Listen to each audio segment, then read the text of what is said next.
আসসালামু আলাইকুম বন্ধুরা, সবাই কেমন আছে? আমি আলহামদুলিল্লাহ ভালো আছি। আজকে নতুন একটা রেসিপি পেস্তা আলু দিয়ে মাছ দিয়ে রান্না করব, তোমাদের সাথে শেয়ার করব।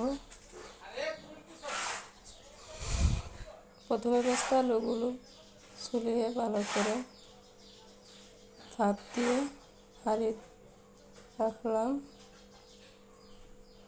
মাছগুলোকে হলুদ লবণ মাখিয়ে ভাজি করে নিলাম।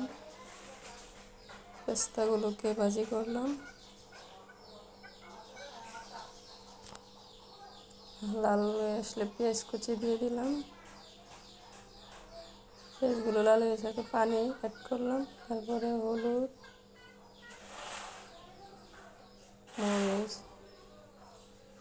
লবণ, ধনিয়া এগুলো একসাথে দিয়ে দিলাম আর ভালো করে কষিয়ে